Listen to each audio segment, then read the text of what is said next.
दुबार मतदार मान्य, मग सत्याच्या मोर्चाला का आला नाही? तर मनसे नेत्याचा आशिष शेलारांना उपरोधिक सवाल, लढ्यात सामील होण्याचे आवाहन.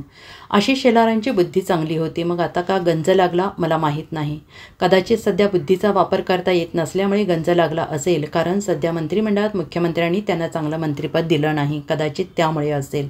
अशा शब्दात डिवचत मनसेचे नेते संदीप देशपांडे यांनी पलटवार केला आहे. आशिष शेलार यांनी पत्रकार परिषद घेऊन राज ठाकरेंकडून करण्यात आलेल्या दुबार मतदारांच्या यादीवर टीका केली.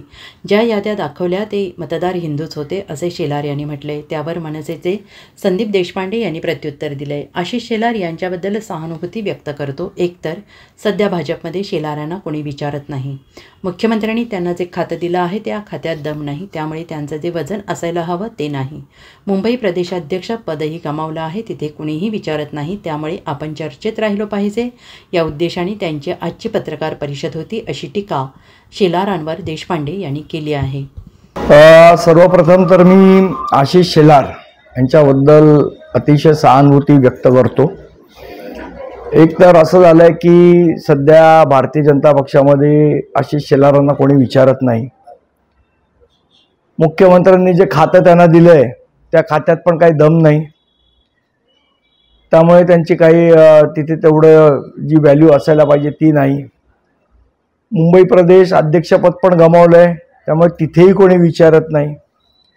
आणि मग कुठेतरी आपण चर्चेत राहिला पाहिजे, आशिष शेलार म्हणून आपण दिसलो पाहिजे, या सगळ्या उद्देशाने आजची पत्रकार परिषद होती असं मला वाटतं. याचं महत्त्वाचं कारण म्हणजे ज्या पद्धतीने त्यांनी एक मांडलं की जो काय गठ्ठा दाखवला, फक्त हिंदू दुबारच मतदार दाखवले. तर त्या गठ्ठा बघायला आशिष शेलार आले होते का तिकडे, की तिथे हिंदू मतदार आहेत का, मुस्लिम मतदार आहेत का, ख्रिश्चन मतदार आहेत का, जैन मतदार आहेत का, शीख मतदार आहेत, हे बघायला आशिष शेलार आलेले का त्या गठ्ठ्यामध्ये? आशिष शेलारांना हे कोणी सांगितलं की त्याच्यात फक्त हिंदू मतदारच आहेत? आमच्या दृष्टीने दुबार मतदार म्हणजे दुबार मतदारच. तो ना हिंदू आहे, ना मुस्लिम आहे, ना जैन आहे, ना शीख आहे, ना ईसाई आहे, ना कुठल्या धर्माचा आहे, ना कुठल्या जातीचा आहे. बोगस मतदार हा बोगस मतदार आहे, आणि तो कुठल्याही धर्माचा असो, कुठल्याही जातीचा असो, बोगस मतदार दिसला की जे सन्माननीय राजसाहेबांनी सांगितले त्या पद्धतीची ट्रीटमेंट त्या बोगस मतदाराला दिली जाईल. मुळात असं आहे की एक बरं झालं आणि एक सर्वात चांगली गोष्ट झाली की आमच्या मताशी आशिष शेलार सहमत झाले. शेवट या सगळ्याचं कन्क्लुजन काय? कोणाच्या मतदारसंघात दुबार आहेत कोणाच्या नाहीत हा विषयच नाहीये. आमचा विषय हा दुबार मतदार आहे. दुबार मतदार आहेत या मताशी आशिष शेलार सहमत असतील तर त्यांनी आमच्यामध्ये मोर्चात पण सामील व्हायला पाहिजे होतं.